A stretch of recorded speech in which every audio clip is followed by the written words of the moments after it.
नरञ्चैव नरोत्तमं देवीं सरस्वतीं व्यासं ततो जयमुदीरयेत्। कृष्णाय वासुदेवाय देवकीनन्दनाय च नन्दगोपकुमाराय गोविन्दाय नमो नमः। नमः पङ्कजनाभाय नमः पङ्कजमालिने नमः पङ्कजनेत्राय नमस्ते पङ्कजाग्रये। नामकीर्तनमात्रेण सुप्रसन्नं कृपानिधिं भक्तकोलाहलं वन्दे भक्ताभीष्टफलप्रदम्। कलिकालोचितं धर्मं नाम संकीर्तनात्मकं निर्णेतुमवतीर्णं तं प्रेमिकं सद्गुरुं भजे। गोपिका जीवनस्मरणं महाराज की जय। भागवतम என்கின்றது ஒரு பொக்கிஷம். பலவேறு புராணங்கள் இருந்த போதிலும் பாகவதம் என்கின்றது கடைசியா தோன்றி கலியில இருக்கிற ஜனங்களுக்காக கலௌகீரேன பாஷிதம் அப்படின்னு கலியுகத்தில் இருக்கிற ஜனங்களுக்காகவே உத்தேசிச்சு வந்ததான ஒரு புராணமா இருக்கு.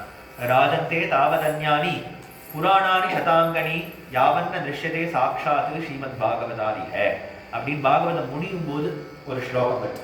18 புராணங்கள் இருந்த போதிலும் பாகவதம் என்கின்றதுக்கு ஒரு தனி சிறப்பு உண்டு. என்னன்னா இதுல முக்கியமான தர்மங்கள் ரொம்ப சிம்பிளா சுலபமா எல்லாரும் அனுஷ்டிக்கப்படும். அதாவது எல்லாரும் பிராக்டிஸ் பண்றதுக்கு ஈஸியா இருக்கிற மாதிரி தானே எல்லாரும் ஒன்று சொன்னாதானே அது எல்லாருக்கும் யூஸ்ஃபுல்லா இருக்கும்.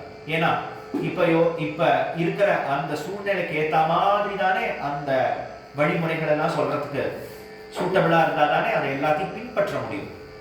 இப்ப யோகமோ யாகமோ விரதமோ தீர்த்தமோ க்ஷேத்திரமோ இதெல்லாம் போய் இதெல்லாம் முடியறதுக்கு சக்தியும் இல்லை, பக்தியும் இல்லை, விசுவாசமும் இல்லை, அவ்வளவு வைராக்கியமும் இல்லை, எதுவுமே இல்லை இல்லை இல்லை இல்லைன்னே கை விரிச்சுட்டு இருக்கிற சமயத்துல அப்ப என்னதான் கதி அப்படிங்கும் போது கதாசிரவணம் நாம சங்கீர்த்தனம் இது ரெண்டுத்தையும் புடிச்சுட்டேன்னா அப்புறம் நீ கரையேறிடலாம். இது ரெண்டுத்தையும் வழிகாட்ட வந்ததுதான் ஸ்ரீமத் பாகவதம். அதுதான் பாகவத தர்மம். பாகவத தர்மம் என்கின்றது என்னன்னா பகவானுடைய ஹிருதயத்துல இருக்கக்கூடியதான ஒரு விஷயம், வெரி க்ளோஸ் டு ஹார்ட் அப்படின்னு சொல்லுவா இல்லையா. இதயத்துல இருக்கக்கூடியதான தர்மம் என்னன்னா என்னுடைய கதையை கேளு, என் நாமாவை சொல்லு. அப்படின்னா இது இவ்வளவு சிம்பிள்னா இது எல்லாருமே பண்ணலாமே அப்படின்னா அது வந்துடாது. போட்டு நம்ம பண்ணியிருக்கிறதான பாவங்களும் நம்ம பண்ணியிருக்கிறதான கெட்ட காரியங்களும் நம்மளை இதுல புத்தியை செலுத்த விடாதபடிக்கு அழுத்தும். இதுல மனசு போக விடாதபடி தூக்கமானு வரும். கதையில போய் தூக்கமானு வரும். ஏதாவது பண்ணணும்னா அதுல ஒரு அலட்சியம் வரும். அலட்சியம் போய் என்ன கிடக்கு, பண்ணி என்ன கிடக்கு, என்ன இருக்கு அப்படிங்கிற மாதிரி ஒரு அலட்சிய புத்தியானு ஏற்படும். இதுக்கெல்லாம் காரணம் அதுல இருக்கிறதான குறைவுபாடு இல்லை, சொல்ற விஷயத்திலேயோ பண்ற நாம சங்கீர்த்தனத்திலேயோ குறைவுபாடு இல்லை, நம்ம கிட்டதான் இருக்கக்கூடியதான குறைவுபாடு தான். அதுல இருக்கிறதான அவர் இன்ட்ரெஸ்டிங்காவே சொல்ல மாட்டேங்கிறார், பதில் இன்ட்ரெஸ்டாவே இல்லை அப்படிங்கிறது ஒரு விஷயம் இருந்த போது பாகவதரை பொறுத்து அந்த பாகவதரை பொறுத்து அதை சொல்லல. ஆனா இதுல பொதுவாகவே இதுல இன்ட்ரெஸ்ட் ஏற்படலையே, சில ஜனங்களுக்கு இன்ட்ரெஸ்ட் வருதே, சில பேருக்கு இதுல இன்ட்ரெஸ்டே வரலையே அப்படின்னா அது நெத்தியில சுழி போட்டிருக்கணும். பகவானா பார்த்து பாகவதம் கேளு, பாகவதம் சொல்லு, நாமா கேளு அப்படின்னு அவன் தலையில அக்ஷத எதஸ்தத் விஷயா மதிஹி அப்படின்னு அஜாமிட சரித்திரம் சொல்லும் போதேதான் பாகவதம் சொல்றது. அவன் வாயில ராமானோ கிருஷ்ணானோ வரணம் அப்படின்னா அவன் சங்கல்பிக்கணும்.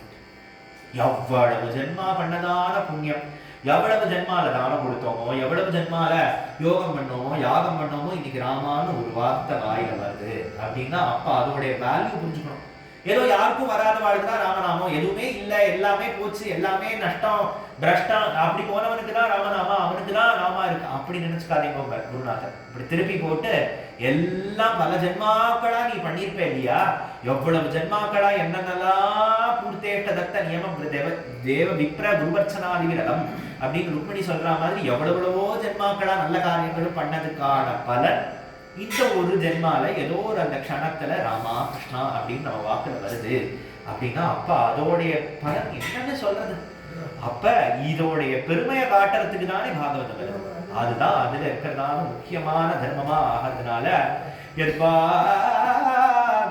பாகவதமாஹாத்யம் பகவத் பக்தி வர்தனம் பக்தர்களுடைய சரித்திரத்தை கேட்கறதுக்காகவும், அதே போல வாசுதேவ கதா புண்ணியாக வாசுதேவனுடைய புண்ணியமான கதை எஜ்ஜாதா நைட்டிக்கு ரத்தின்னு பரீட்சித்து உட்கார்ந்து கதை கேட்கிற அந்த விதமும் எல்லாம் ஒவ்வொரு அந்த கேரக்டரையும் பாகவதத்துல அலசி பார்த்தா எப்படி இருக்கா எப்படி இருக்கா, இதுல ஒரு 0.5% இருக்க மாட்டேனா, இதுல ஒரு பெர்சென்டாவது எனக்கு வராதா அப்படிங்கிற ஒரு ஆசை, ஒரு ஆவல் அப்படிங்கிற மாதிரி. நான் அவனா ஆகக்கூடாதா இவனா ஆகக்கூடாதாங்கிறது எல்லாருக்கும் தோணும். நான் ஏன் பிரகலாதன் ஆகக்கூடாது, நான் ஏன் துருவன் மாதிரி பக்தி பண்ணக்கூடாது, நான் ஏன் திரௌபதி மாதிரி பக்தி பண்ணக்கூடாதுன்னு ஒரு ஆசை வரணும் இல்லையா.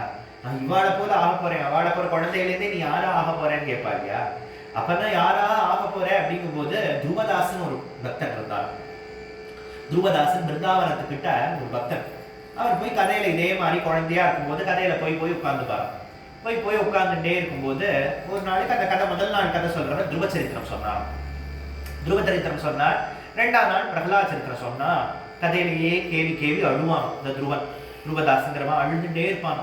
அழுதுட்டே இருந்தா என்ன இது எதுக்காக அழறான்னு புரியல. அங்கே ஜனங்கள்லாம் பக்கத்துல உட்காந்துட்டு, ஏண்டா அம்பி பசிக்கிறதா, தூக்கம் வருதா, கிளம்ப வேண்டியதானே, இங்க கதையில உட்காந்து எதுக்கடா அழற, அம்மாட்ட போக வேண்டியதானே அப்படின்னா, அவன் பசிக்கிறதுக்காகவோ தூக்கம் வரத்துக்காகவோ அழலையாம். துருவனுக்கும் 5 வயசு ஆயிடுத்து, எனக்கும் 5 வயசு ஆயிடுத்து. பகவான் துருவனுக்கு தரிசனம் கொடுத்தாரு, எனக்கு ஒன்றும் கொடுக்கலையே.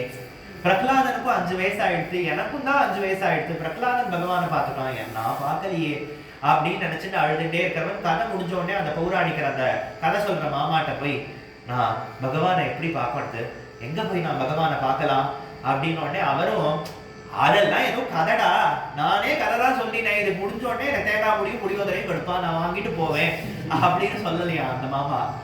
ரொம்ப ஸ்ரத்தையா, பார்க்கலாம்டா, போய் பகவானை பார்க்கலாம், பிருந்தாவனத்துக்கு போ, பிருந்தாவனத்துல பகவானை பார்க்கலாம் அப்படின்னு துருவதாஸ் கிட்ட சொன்னோடனே அங்கேருந்து துருவன் கிளம்பி நடந்து அந்த துருவன் மாதிரியே கிளம்பி பிருந்தாவனத்துக்கு வந்தான். பிருந்தாவனத்துக்கு வந்து பகவான் எங்க பிருந்தாவனத்துக்கு துருவன் நடந்து வரும்போதே நாரதர் தாத்தா வந்து துருவனுக்கு அனுகிரகம் பண்ணாரு, எனக்கு யாருமே வரலையே இங்கேருந்து அப்படின்னு அங்கேருந்து நடந்து களைச்சு போய் அந்த குழந்தை பகல் பூரா அலைஞ்சு தேடி ராத்திரி அப்படியே தன்னை மறந்து ஏதோ ஒரு மரத்தடியில் அப்படியே படுத்துட்டான். பசியாலையும் அந்த உடம்பு கலப்புனாலையும் எங்கேயோ போய் படுத்துட்ட அவன் ராத்திரி அர்த்தராத்திரிக்கு ராதை வராதான். ராதை அங்கேருந்து சகிகளோட எல்லாரோடையும் சேர்ந்து அங்கேருந்து வந்து இந்த குழந்தை மயங்கி கிடக்கிறத பார்த்துட்டு அங்கேருந்து அந்த குழந்தைய எடுத்து மடியில போட்டுட்டு அவனை லாலனை பண்ணி அவனை தடவி கொடுத்தோடனே இதுக்கு அப்படியே பிரக்ஞை வந்து தலையை தூக்கி பார்த்து யாரு அப்படின்னோடனே யாரோ அழகா இருக்கா. அவனை பொறுத்த வரைக்கும் யாரோ ஒருத்தர் அழகா ரொம்ப அப்படியே தேஜஸ்வியா யாரோ இருக்கா, தலைவையை வருடி விடுறா. இந்த மாதிரி ஒரு சுகம் அனுபவிச்சதே இல்லை அவனுக்கு. இப்படி ஒரு சௌக்கியம், இப்படி ராத தலையை கோதி விடுற அந்த அனுபவம் அவனால சொல்லவே முடியல துருவதாஸ்க்கு.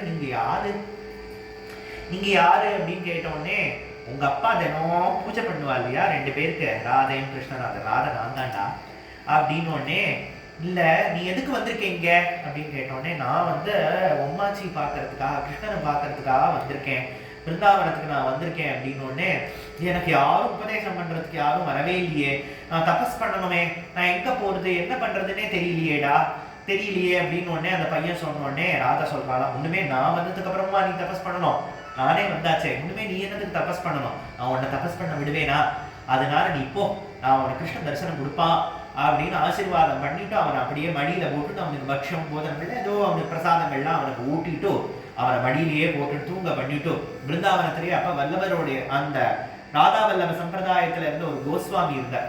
அந்த கோஸ்வாமியோடைய வீட்டு திண்ணையிலேயே போட்டுட்டு அந்த குழந்தைய போட்டுட்டு அந்த கோஸ்வாமி கனவுல போய், உங்களுடைய சிஷ்யனோட குழந்தை உங்காத்து திண்ணையில படுத்துட்டு இருக்கான், அவனுக்கு தீட்சை கொடுத்து உபதேசம் பண்ணி அவன் சிஷ்யனா ஏத்துக்கோ அப்படின்னு ராதா கனவுல சொன்ன உடனே அந்த கோஸ்வாமி காத்தால எழுந்து பார்த்தா அந்த குழந்தை கிடக்கு, அந்த குழந்தைக்கு தீட்சை கொடுத்து சிஷ்யனா ஏத்துட்டா. இவ அப்பா அம்மா எல்லாம் தேடுறான், அந்த குழந்தை எங்க காணாம போச்சோ, கதைக்கு போன குழந்தை அவன் எங்க போச்சோன்னா பக்கத்துல இருக்க ஜனங்கள்லாம் சொன்னா அழுதுட்டே இருந்தது, என்ன பண்ணான்னு தெரியலையே, என்ன பண்ணான்னு தெரியலேன்னு அவளுக்கு ஒண்ணுமே புரியல. தேடுறா, அங்க தேடுறா, இங்க தேடுறா, அருமையான குழந்தைய தொலைச்சிட்டோமே, என்னாச்சோ தெரியலையேன்னு சரி குருநாதர் கிட்ட சொல்லிக்க வரலாம் அப்படின்னு பிருந்தாவனத்துல போய் குருநாதா கிட்ட சொல்லிக்கலான்னு அந்த கோஸ்வாமி கிட்ட சொல்லிக்கலாம் அப்படின்னு அங்கேருந்து வந்து மடத்துல அந்த கோஸ்வாமி கிட்ட உபதேசம் வாங்கிட்டு இருக்காங்க. கரெக்டா கொண்டு வந்து சேர்க்கிற இடத்துல கொண்டு சேர்த்திருக்கான். அது ஏதோ அந்த துருவதாஸ் கதை இல்லை, நம்ம கதை தான் எல்லா கதையும். குருநாதா கொண்டு வந்து சேர்க்கிற இடமா நம்மளை சேர்த்து வச்சுட்டாங்க. அதனால சத்சங்கம் அப்படிங்கிறது ஒண்ணு அமைஞ்சது அப்படின்னா அவர் போட்ட ஆசீர்வாதம் தான். அந்த துருவதாஸ்க்கு கிடைச்ச பாக்கியம் ஆகியதான் எல்லாருக்கும் ஏதோ பாகவதம் பாராயணமோ பிரவச்சனமோ தப்பு தவறுமா யக்ஷ்மின் பிரதிஷ்லோகம் அபத்தவத்யபி அப்படின்னு அபத்தமாவாது ஏதாவது சொன்னாலும் இந்த பாகவதம்ங்கிறது பக்தி ஞான வைராகிய லட்சணமான பாகவத தர்மத்தையே போதிக்கக்கூடியதான். சிந்தாமணி லோக சுகம் சுரத்ருகோ ஸ்வர்க சம்பதம் குருர்ததாதி சுப்ரீதோ வைகுண்டம் யோகி துல்லபமோ. பொதுவா உலகத்துல ஏதாவது வேணும் அப்படின்னா நம்ம ஏதாவது சிந்தாமணி அப்படின்னு ஒரு கல் இருக்கு, அதெல்லாம் சிந்தித்ததெல்லாம் கொடுத்துடுவோம்.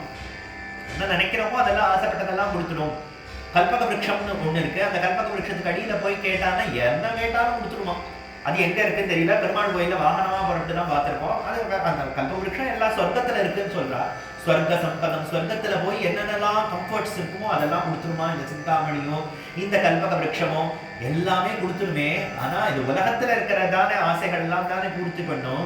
குரு ததாதி சுப்ரீதா வைகுண்டம் யோகி துல்லபம். இதை தாண்டி இந்த உலகத்தை மெட்டீரியலிஸ்டிக் பிளஷர்ஸை தாண்டி எல்லாம் இருக்கே ஒரு அந்த அந்த ஒரு பாதையை காட்டக்கூடியது இந்த சிந்தாமணி கல்லோ இல்ல இந்த கல்பக விருட்சம் என்கின்ற மரமோ இல்ல காமதேனும் என்கின்ற மாடோ கொடுத்துடாது.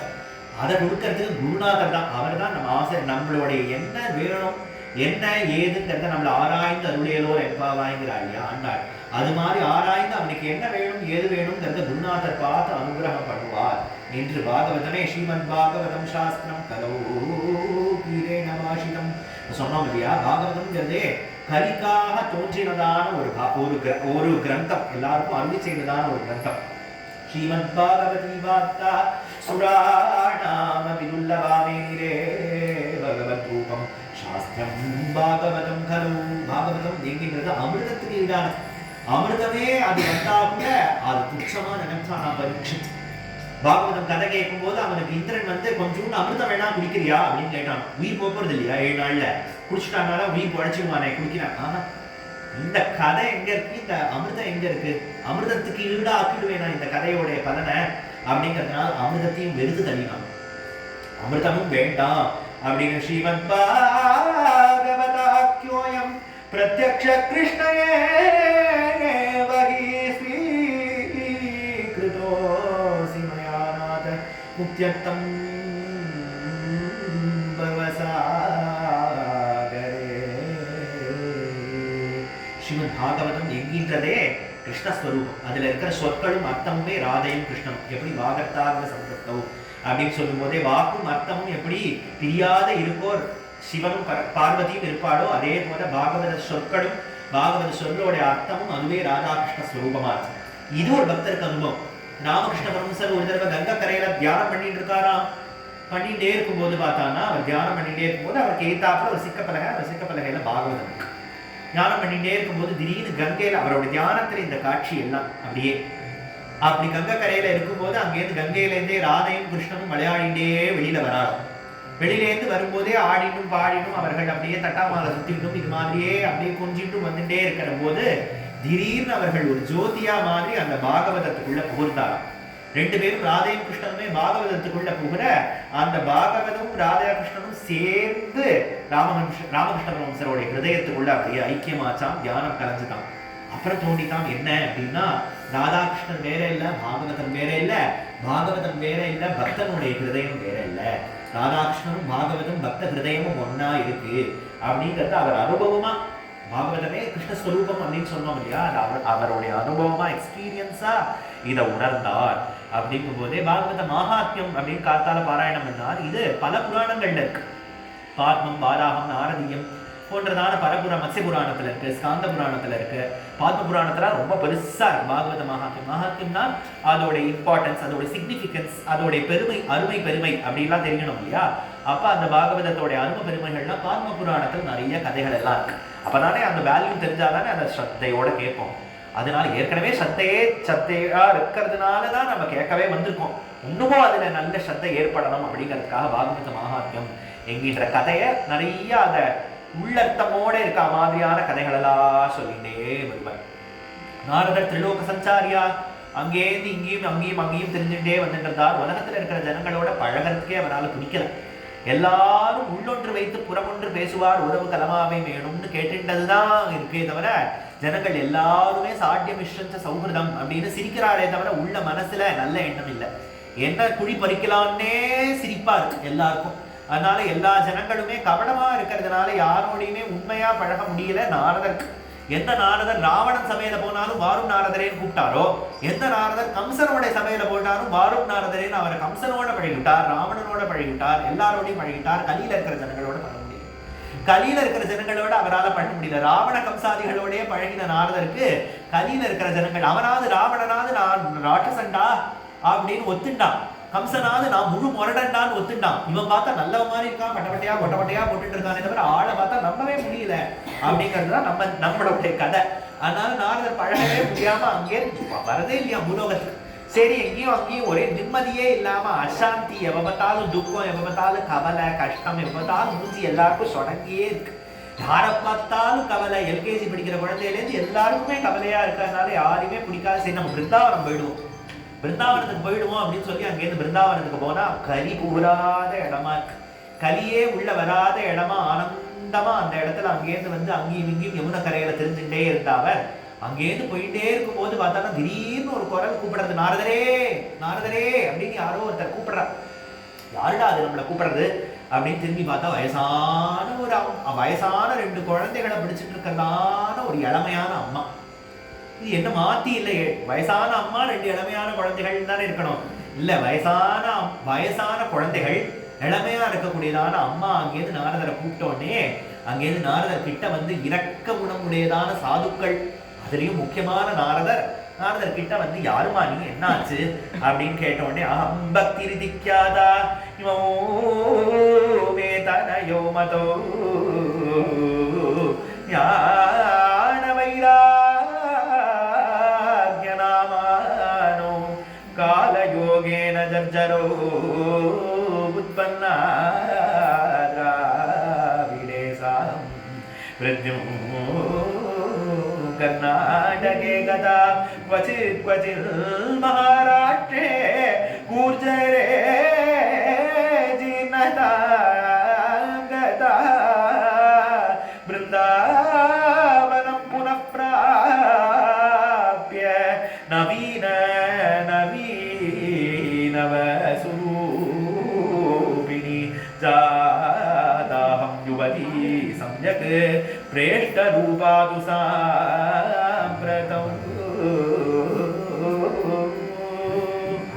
நாரதரே, என் பேர் பக்தி அப்படின்னு பேரு. நான் ஞான வைராக்கியம் என்கிறது என்னுடைய குழந்தைகள். இது பேரு என்னுடைய குழந்தைகள்.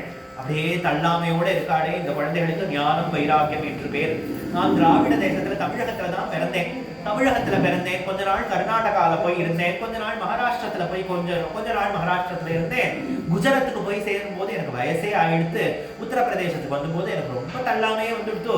அப்புறம் இப்படியே போயிட்டு நாங்க 3 பேரும் அப்படியே தள்ளாமையில இருந்துட்டே இருந்த போது அப்ப பிருந்தாவனத்துக்கு வந்தேன். நான் பிருந்தாவனம் புறப்பிராவிய நவீனேவ சுரூபிணி. பிருந்தாவனம் வந்த உடனே எனக்கு அப்படியே இளம திரும்பிடுச்சு.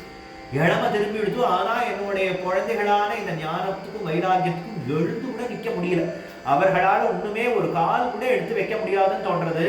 நான் யுவதியா ஆயிட்டேன், ஆனா என் குழந்தைகள் எழுப்ப முடியாம இருக்கேன்னு எனக்கு ரொம்ப கஷ்டமா இருக்கு. நீங்க தான் எப்படியாலும் அவர்களுக்கு அனுகிரகம் பண்ணணும் அப்படின்னு சொன்னோடனே நாரதர் பார்த்தார், என்ன என்கிட்டே நீ யாருன்னு சொல்றியா? உன்னை யாருன்னு உன்னை விட எனக்கு நன்னா தெரியும். உன்னை விட எனக்கு உன்னுடைய அருமை பெருமை உன்னை விட எனக்கு தான்மா தெரியும். நீ ஏதோ தமிழகத்துல பிறந்தேன்னு சொல்லிட்டு இருக்கே, நீ தமிழகம் ஒன்றும் உன் சொந்த ஊர்ல. நீ எங்க தெரியுமா பிறந்த? பகவானுடைய வைகுண்டநாதனுடைய ஹிருதயத்திலேருந்து தோன்றினவள் நீ. பக்தி, நீ வைகுண்டநாதன் பக்திங்கிறவள். பக்தி முக்தி என்கின்ற சகோதரிகள் நீங்க 2 பேரும்.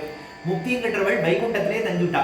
நீ பக்திங்கிறவள் கீழே அங்கேருந்து பகவானுடைய ஹிருதயத்திலேருந்து கிளம்பி தமிழகத்திலேருந்து வந்து. இது என்ன எல்லாமே முதல்ல சொன்னோம், உள்ளத்தம் புதிந்ததான கதை அப்படின்னா. பக்திங்கிறது பகவானுடைய ஹிருதயத்திலேருந்தே தோன்றினது. பக்தியும் முக்தி வைகுண்டத்திலேயே இருக்கு. அந்த பக்தி தமிழகத்துக்கு முதல்ல வந்தான்னா ஆழ்வார்கள்னால தமிழகத்துல மொத்தம் முதல்ல ஆழ்வார்கள் தமிழகத்துல தோன்றினாலோ உற்பன்னா திராவிடே சாகம்னு அங்கேருந்து எல்லாரும் ஆழ்வார்கள்லாம் தோன்றி அருள் செயல்கள்லாம் பாடி பிரபந்தங்கள்லாம் பாடினா அதுக்காக தானே கொண்டாடக்கூடியதான அந்தேன உற்சவம். பகல் 10 ராப்பத்து உற்சவம் பூரா எல்லா பெருமாள் கோயில்களிலும் ஆழ்வார்களுடைய அந்த பாசுரங்களை பாடுறதுக்காக தானே 21 நாள் உற்சவம் பெருசா கொண்டாடப்படுகிறது. அது மாதிரியான அந்த ஆழ்வார்கள் தோன்றினார்கள் தமிழகத்துல. அப்புறம் கர்நாடகத்துல தாசர்கள்லாம் புரந்தரதாசர், விஜயதாசர், கனகதாசர் போன்றதான தாசர்கள்லாம் தோன்றினார்கள். அதுக்கப்புறம் ஆந்திர பிரதேசத்துல க்ஷேத்ரஜன் தோன்றினார், தியாகராஜர், பத்ராஜர் ராமதாசர் எல்லாரும் தோன்றினார்கள். அதுக்கப்புறம் கொஞ்சம் மேல பார்த்தா ஒரிசால பார்த்தான்னா ஜெயதேவர் தோன்றினார். அப்புறம் எல்லாம் அது இன்னும் மேல பார்த்தா உத்தரப்பிரதேசத்துல பார்த்தான்னா சூரதாஸ், நந்ததாஸ், கோவிந்ததாஸ் போன்றவர்கள். காசியில அங்க கபீர்தாசர், ராமானந்தர் போன்றதான பக்தர்களோ, இது மாதிரி குர்ஜரத்துல அங்கேருந்து பார்த்தானா மீரா போன்றதான பக்தர்களோ, ராஜஸ்தான்ல மீரா போன்ற பக்தர்களோ, குஜராத்ல அந்த வல்லப சம்பிரதாயத்துல வல்லப ஸ்ரீ வல்லபாச்சாரியாலோ, இது மாதிரி பாரத தேசம் பூரா மேரா பாரத் மகான் அப்படின்னு பாரத தேசம் பூரா ரத்தனங்களா பக்தர்களை பெற்று கொடுத்துருக்கே. அப்ப பக்திங்கிறது ஒரு தேசமா போய் போய் போய் பக்தர்களை தோன்றுவிச்சு. பக்தி போய் எல்லா இடத்துலையும் கொஞ்சம் கொஞ்சமா போய் அப்படியே பக்தியே இல்லாத திருப்பி பிருந்தாவனத்துக்கு வந்துச்சு அப்படின்னு சொல்லிட்டு, பிருந்தாவனத்துல எப்பயுமே பிரேம பக்தியே இருந்துட்டு இருக்கிறதுனால அதுல எதுவும் ஆச்சார விசாரங்களோ நியமங்களோ எதுவுமே இல்லாதபடிக்கு எல்லாருக்கும் சுத்தமான பிரேமை உடையதான ஜனங்கள். அதனாலேயே எல்லா ஜனங்களும் ஆனந்தமா பக்தி பண்ணிட்டு இருக்கிறதான இடத்துல நான் எனக்கு எந்த விதமான பாதிப்பும், என் குழந்தைகளுக்கு எந்த பாதிப்பும் ஏற்படலை. ஆனா எனக்கு திருப்பியும் இளம திரும்பிடுச்சு, பக்தி புஷ்டி ஆயிடுச்சு. பிருந்தாவனம் வந்த உடனே பக்தி புஷ்டி ஆயிடுத்து. ஆனா ஞானமும் வைராக்கியம் பக்தியோட குழந்தைகள் அப்படின்னு அதுக்கு ஒன்றும் தலை தூக்கவே இல்லை. அப்படின்னா கலியில பக்தி வந்து தலை தூக்கி எடுத்து, ஆனா ஞானமும் வைராக்கியத்துக்கும் இடமே இல்லை. அப்படிங்கிறதுனால தான் அந்த குழந்தைகள் எதுவுமே வயசானவாளா அதை டெபிக் பண்ணியும் அம்மாவான பக்தியை இடமா வந்துடுத்து பிருந்தாவனம் வந்துட்டு அப்படின்னு உடனே நாரதர் இந்த கதை எல்லாத்தையும் சொல்லி அங்கேருந்து நீ யாரு, எனக்கு என்ன நல்லா துந்து பக்தி பிரியாதஸ்ய சததம் பிராணதோதிகா ஸ்வயாஹூதஸ்து பகவான் யாதினி சகிருகேஷ்வபி. நீ உன்னுடைய பக்தி தேவி, உன்னுடைய பெருமையை யாரு என்னன்னு வர்ணிச்சு மாடுமா? நீ இருக்கிற இடத்துல யாராவது ஒருத்தன், யாரும் அவன் பக்கத்துல போகாதீங்கோ, அவன் வேற நம்ம வேற அப்படின்னு சொல்லிட்டு இருந்தவன் கூட பக்தி பண்ணிவிட்டான்னா அவன் தான் வசதி. சோகாமேளன் இல்லையா? சோகாமேளன்கிறவன் எல்லாம் என்ன ஜாதி எதுன்னே கேட்காம பாண்டுரங்கன் அவன் வீட்டுல போய் சாப்பிடலையா? அவன் சாப்பிட்டதெல்லாம், அவன் கொடுத்ததெல்லாம் பழையதா இருந்தாலும் எடுத்து வாங்கி சாப்பிடலையா பாண்டுரங்கன்? அப்ப பக்தி தான் முக்கியமே தவிர நந்தனார் என்ன ஜாதி, திருப்பாணாழ்வார் என்ன ஜாதி, அப்ப பக்தியை தான் முக்கியமா பாக்குறானே தவிர பகவான் என்ன ஜாதியோ என்ன குலமோ என்ன கோத்திரமோ யாரு என்ன கூட பாக்குறது இல்லையே. அப்படிங்கிறதுனால பக்தி தான் ஸ்வயா பூதஸ்து பகவான் யாதி நீச்சகேஸ்வபி. பக்தின்னு ஒன்று இருந்துட்டா போதும், பகவான் எங்க வேணாலும் அங்கேருந்து கிளம்பி வந்துடுறான்.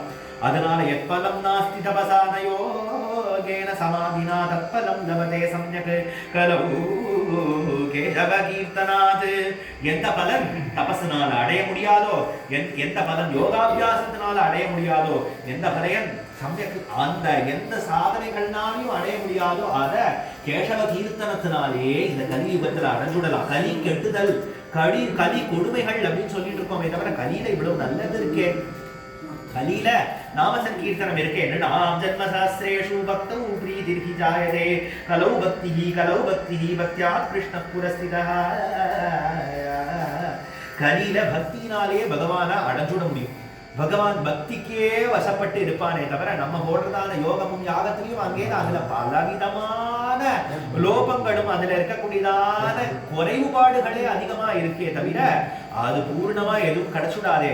அதனால அலம் பிரதைஹி அலம் தீர்த்தை அலம் ஊமகைஹி அலம் ஞான கதாலாபைஹி பக்தி ரேகைக முக்திதா.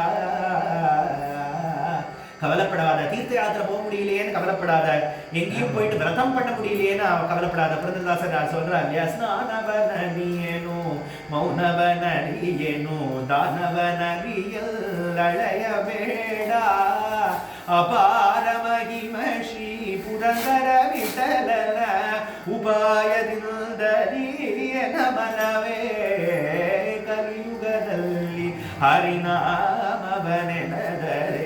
ಕುಲಕೋಟಿಗಳು ಊದರಿಸುವವು. ಕಲಿಯುಗದಲ್ಲಿ ಹರಿನಾಮವನೆನದರೆ ಕುಲಕೋಟಿಗಳು ಧರಿಸುವವು. அதனால அலம்பிரதை அலம் தீர்த்தை அலம் யோகைஹி அலம் உமகைஹி. அங்கேருந்து போய் தீர்த்தமா அலைஞ்சிட்டு இருக்க வேண்டாம், கஷ்டப்படாத. உனக்கோ பூச்சானா ஜலதோஷம் வந்துடுறது, தீர்த்தமும் தீர்த்தமா இருக்கிறது இல்லை.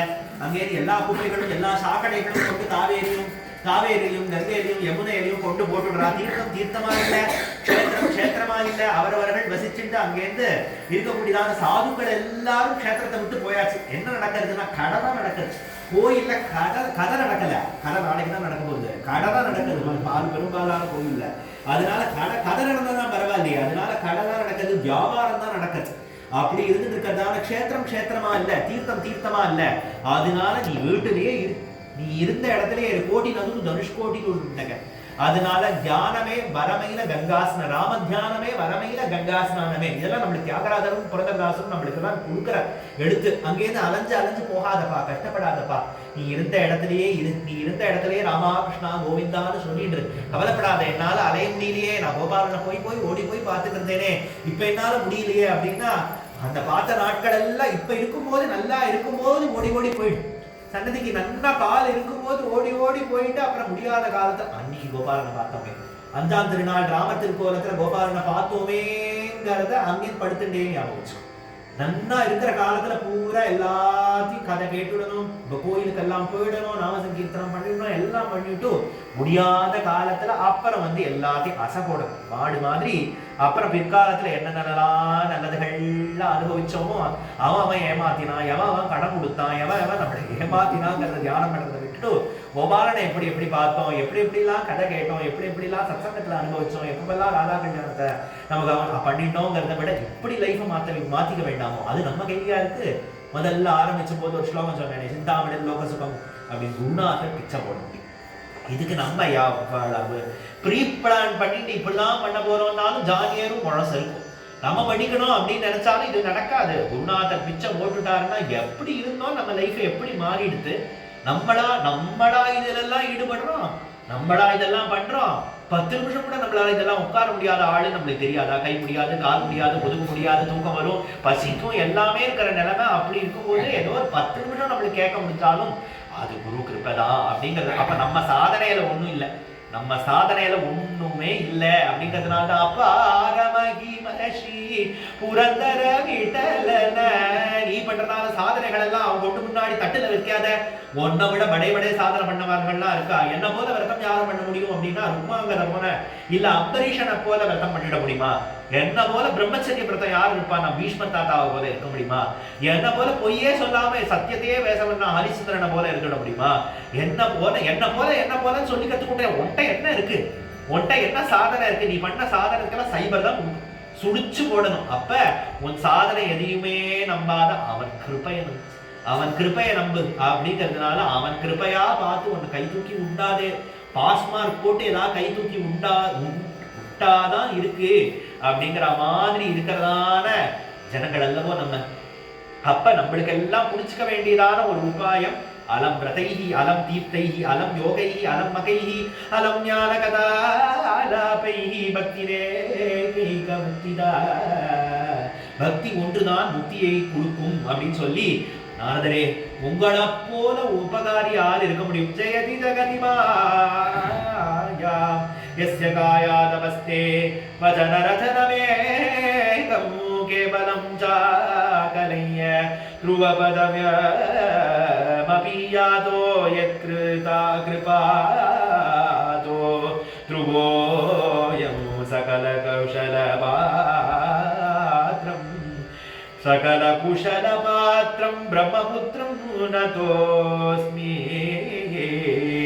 अहो नारद धन्योऽसि प्रीतिस्ते मयि निश्चला न कदाचित् विमुञ्चामि चित्ते तस्तास्यामि सर्वदा। உபகாரி நாரதரை பார்த்தாலே கலகப்பிரியர்னும் ஒரு சோக்கர் மாதிரி தானே நம்மளுக்கு எல்லாரும் திரைப்படமோ டிராமாவோ காமிச்சிருக்கு. இது வரைக்கும் நாரதரை ஒரு விதமாவும் நல்லதா காமிச்சது இல்லை இல்லையா? எதுவுமே நல்லதா காமிக்காது. நம்மளுக்கு எல்லாத்தையும் மறக்கடிக்கணும், எல்லாத்துலேருந்தும் விசுவாசம் போகணும், எல்லாத்துலையும் கொஞ்சம் கொஞ்சம் பக்தி எங்கேயாவது இருந்துதுன்னா அதெல்லாம் ஒழிச்சு கட்டி சமாதி கட்டுறதுக்கு தான் வந்திருக்கு உலகம். அதனால இருக்கிற கதைகள் எல்லாம் இருக்கிற அந்த காட்சிகள் எல்லாம் பார்த்தா நாரதர்னா அங்கேருந்து கலகம் பண்றதுக்கு வர அவர் தானே அப்படிங்கிற மாதிரி ஆகுமா? வால்மீகிக்கு நாரதர் தானே குரு, வியாசருக்கு பாகவதம் எழுத வச்சதே நாரதருடைய அந்த தூண்டுதல் தானே. சாட்சாத் தியாகராஜ சுவாமிகளே நாரதருடைய, அந்த நாரதர் தானே அவருக்கும் குரு. புரந்தரதாசரே நாரதருடைய அவதாரம் தானே. நாரதர போல சகல லோகமுல குச குருவமுச்சுங்கிற நாரதர் என்கின்ற கீர்த்தனத்தில் தியாகராஜ சுவாமிகள் 3 உலகத்துக்கும் நீங்கள் குருவாச்சே. ஸ்ரீ நாரதநாத சரசீருக பிருங்க சுபாக ஸ்ரீ நாரதநாத நாரத குருசுவாமின்னு எவ்வளவு கீர்த்தனங்கள் நாரதரை பத்தி சொல்ல முடியுமா? அப்ப அந்த நாரதரை கை குவிச்சு சொல்றார். பயத்துல இருக்கிற குழந்தையிலேருந்து ஆரம்பிச்சு 5 வயசு குழந்தையிலேருந்து எல்லாரையும் காப்பாற்றிட்டார். பயத்துல இருக்கிற குழந்தை பிரகலாதன், 5 வயசு குழந்தை துருவன், எல்லாரும் அங்கேருந்து வியாசர், வால்மீகி, எத்தனை பேர், துருவன், பிரகலாதன், வியாசர், வால்மீகின்னு அத்தனை பேரும் நாரதரோட சிஷ்யாள் தானே. அதனால உங்களையே நம்பி இருக்கேன் அப்படின்னு அந்த பக்தி தேவி சொன்னோடனே கவலையே விடாதமா, உனக்கு அபயம் கொடுக்குறேன், உனக்கு நான் அபயம் கொடுக்குறேன், உன் குழந்தைகளை நான் எழுப்பாம நான் போக மாட்டேன், இது சத்தியம் அப்படின்னு. அப்பதான் பக்தி தேவி முகத்திலேயே அங்கேருந்து பிரகாசம் ஏற்பட அங்கேருந்து சொல்றார், எவ்வளவு சத்சங்கம்ங்கிறது அமூல்யமானது, ரொம்ப ப்ரெஷியஸ், அதோடைய விலை மதிப்பற்றதான சத்சங்கம் ஏதோ கிடைக்கிறதேங்கிறது ரொம்ப பாக்யோதயேன பகுஜன்ம சமாஜிதேன சத்சங்கமஞ்சலபதே புருஷோ யதாவை அஜ்ஞான ஹேது கிருத மோக மஹாந்தகார நாசம் விதாய கிததோதயதே விவேக பாக்யோதயேன பகுஜன்ம சமாஜிதேன பல ஜென்மாக்களா பண்ணதான நல்லதுகள் எல்லாம் சேர்ந்து சேர்ந்து சேர்ந்து சேர்ந்து அக்கௌண்ட்ல அப்படியே சேர்ந்து சேர்ந்து சேர்ந்து சேர்ந்து சத்சங்கம். பகவான் என்ன கொடுக்கறது, இத்தனை புண்ணியங்களுக்கும் அவனுக்கு என்ன பலன் கொடுக்கறது, என்ன பலன் கொடுக்கறது யோசிச்சு யோசிச்சு யோசிச்சு கதை கேளு, போய் கதை கேளு அப்படின்னு அவன் தலையில அக்ஷதையை போட்டு கதை கேளு அப்படிங்கிற பெரிய சத்சங்க மஞ்சலவதே புருஷோ யதாவை அஜ்ஞான ஹேது கிருத மோக மகாந்தகாரம். நம்மளுக்கு அஜ்ஞானத்துக்கு ஹேதுவா இருக்கக்கூடியதான அந்த என்னெல்லாம் உள்ள இருட்டு இருக்கோ அந்த இருட்டு எல்லாத்தையும் நீக்கி ஒரு ஹிருதயத்துல பெரிய தீபத்தை ஏற்றி வச்சது போல நாசம் விதாயகி ததோ உதயதே விவேகா, விவேகம் என்ற தீபத்தை ஏற்றி வச்சுடுமே அந்த சத்சங்கம்ங்கிறது. அப்படிங்கிறதுனால சகல புவன மத்தியே நிர்தனாஸ்தே விதன்யா நிவசதி ஹிருதியேஷாம் ஸ்ரீப ஹரே பக்தி ரேகா ஹரிரபி நிஜலோகம் சர்வதாதோ விகாய பிரவிஷதி ஹிருதிரேஷா பக்தி சூத்ரோபனதய சகல புவன மத்தியே நிர்தனாஸ்தே விதன்யா. பக்தர்கள் இந்த சத்சங்கத்தை நடத்தக்கூடியதான பாகவதர்களும் பக்தர்களும் எல்லாம் அப்படியே பெரிய பணக்காரால் தான் சத்சங்கம் நடத்தணுங்கிறது இல்லை. உஞ்சவிருத்தி எடுத்தே பெரிய காரியத்தை நடத்திடுவா பக்தாள்லாம். உஞ்சவிருத்தி எடுத்தே பெரிய காரியத்தை நடத்தக்கூடியவர்கள் தான் பக்தர்கள். என்ன அவ்வளவு கதைகள். திருவள்ளிக்கணியில் இருக்கிற பாண்டுரங்கனே அந்த கோதண்டராம சுவாமிகள் உஞ்சவிருத்தி எடுத்து கட்டின கோயில் தான். மெட்ராஸ்ல இருக்கிற திருவள்ளிக்கணி பாண்டுரங்கன் கோயில். ரங்கநாதரோ வரதராஜ பெருமாள் சாத்திக்கக்கூடியதான பெரிய பெரிய நகைகள்லாம் அல்லூரி வெங்கடாத்ரி சுவாமிகள் என்கின்ற ஒரு அவர் சன்னியாசம் வாங்கிட்டார். முன்னாடி பூர்வாசிரமத்தில் இருந்த போது உச்சவிருத்தி எடுத்து தினமும் தினமும் கொஞ்சம் கொஞ்சம் 10 ரூபாயா 1 ரூபாயா 1 ரூபாயா அந்த மாதிரி சேர்த்து சேர்த்து சேர்த்து சேர்த்துதான் பெரிய கிரீடமே பண்ணியிருக்கார். வரதராஜ பெருமாளுக்கும் உபயநாச்சிமாருக்கோ இல்ல ரங்கநாதர் இன்னைக்கு வைகுண்ட ஏகாதசி உற்சவத்துல பெரிய பாண்டியன் கொண்ட சாத்திக்கிறானே அந்த பாண்டியன் கொண்டையே பண்ணினவர் இந்த அல்லூரி வெங்கடாத்ரி சுவாமிகள் தான். ஒன்றும் இல்லாதவர். ஆனா அவர்கள் தான் சக்கரவர்த்தி. அவள் தானே பக்தாள் தானே மகாராஜ். மகாராஜ் அப்படின்னு கூப்பிடுறோம். அந்த மகாராஜ்னா அவள்கிட்ட என்ன சொத்து இருக்கு, என்ன சுதந்திரம் இருக்கு, என்ன நிலம் இருக்கு, ஒன்றும் இல்லை. ஒன்றும் இல்லாததுனால தான் அவன் மகாராஜ். ஏன்னா அவள்கிட்ட ஞானம் என்ற நிதி இருக்கு, சாந்தி என்கிற நிதி இருக்கு. அந்த சாந்தி இல்லாததானே எல்லாரும் இதை போனா சாந்தியா, இதை வாங்கினா சாந்தியா, இதை கேட்டா சாந்தியா, இதை பார்த்தா சாந்தியா, இதை சாப்பிட்டா சாந்தியான்னு எல்லாரும் சாந்திக்கு தானே உலகம் அலையிறது. ஆனா சாந்தியே ஸ்வரூபமா இருக்காளே அந்த பக்தர்கள் தான். எதுவுமே ஆசையே இல்லாத அப்படியே இருக்கா இல்லையா, அந்த சாந்தி தானே எங்க போனா எது பண்ணா கிடைக்கும். எதையும் சேர்க்கறதுனால சாந்தி கிடைக்காது, எல்லாத்தையும் தள்ளுறதுனால தான் கிடைக்கும். அப்படிங்கிறதுனால அவர்கள் சகல புவன மத்தியே நிர்தனாஸ்தே விதன்யாக. அடுத்த வேளை சாப்பாட்டுக்கு இல்லாத போதிலுமா கேலரா விசாரமு மருகல்லஷி ராமச்சந்திராமா கேலரா. பொண்ணுக்கு கல்யாணம் வருதே, ஏதாவது பண்ண மாட்டீங்களா அப்படின்னு அங்கேயிருந்து தியாகராஜர் கேட்ட போதிலும் அங்கேயிருந்து என் பொண்ணுக்கு கல்யாணம் பண்ணதுக்கு நான் எனக்கு கவலைப்படணும். மருகல்ல ஸ்ரீராமச்சந்திராமா ஒரு பொண்ணை நடத்து கல்யாணம் பண்றதுக்காக நான் கவலைப்படணும், உலகத்திலேயே எல்லாருக்கும் பேர் வச்சு, எல்லாருக்கும் வீடு கொடுத்து, எல்லாருக்கும் அப்பா அம்மாவை அனுப்பிச்சு, எல்லாருக்கும் படி அளக்கிறதான ராமச்சந்திர பிரபு சீதா தேவிக்கு என் பொண்ணை ஒருத்தியை காப்பாற்ற முடியாதா என்ன? அதனால சோம்பேறி இல்லை பக்தாள்லாம், சோம்பேறி ஒண்ணும் இல்ல, வாழலாம் சின்னையிலேயே இருந்து சோம்பேறித்தனமா இருந்துருந்தாலும் சோறு போடுமா தெய்வம். ஆனா வேற எந்த ஒரு இதுவுமே இல்லாத பகவானே நிதி, ஸ்ரீநிதியான பகவானே எனக்கு நிதின்னு இருக்கிறதுனால அவர்கள் நிவசதி ஹிருதிகேஷாம் பக்தி ரேக், அவளுடைய ஹிருதயம் பூரா பகவானுக்கு இருக்கக்கூடியதான அந்த பக்தியே இருக்கிறதுனால பகவான் அவர்கள் கட்டி போட்டுட்டாள். வைகுண்டத்திலேருந்து இருக்கிற பகவான் அவர்கள் ஹிருதயம் என்கின்ற முழக்காம்புல மாடை கட்டி போட்டா மாதிரி அங்கிருந்து கட்டி போட ஹரிதபி நிஜலோகம் சர்வதாதோ விஹாய, அந்த பகவான் அவனுடைய வைகுண்டத்தையே காலி பண்ணிட்டு மொத்தமா வாழைக்கே விட்டாச்சு. பிரவிஷதி ஹிருதிதேஷாம் பக்தி சூத்ரோபனம் தான். அந்த பக்தி என்கின்ற கயிற்றுனால பக்தனுடைய ஹிருதயத்துல காலை கட்டி போட்டு நிக்கிறானா பகவான். பேரே நெஞ்சு என் நெஞ்சு நிறைய புகுந்தான் அப்படின்னு, பேரே நெஞ்சுன்னா பெயர்ந்து போறதுன்னு சொல்லுவாரு, நகர்ந்து போறது பெயர்ச்சி அப்படின்னு, ராகு பெயர்ச்சி கேது பெயர்ச்சி, அந்த மாதிரி பெயர்ச்சிங்கிற அந்த பெயரவே பெயராத பகவான் ஹிருதயத்துல பேரேன் என்று என் நெஞ்சு நிறைய புகுந்தான். கோபாலா கொஞ்சம் நகர்ந்து போடா, என் மனசுல விட்டு ஏதாவது நகர்ந்து போனா நகர முடியுமா? அந்த ரூபத்தை பார்த்துட்டானா ஏதாவது மனசு ஓடுமா? சித்தம் சுகேன பவதாப கிருதம் கிரகேஷு அப்படின்னு மனசு பூரா கோபாலனுடைய ரூபமும் அவனுடைய அழகும் தானே தங்கி இருக்கும் அப்படின்னு இந்த பக்தாளுடைய பெருமையோ சத்சங்கத்தினுடைய பெருமையோ சொல்லிட்டே வந்துட்டு நாரதர் அப்படியே போயிட்டு இருக்க.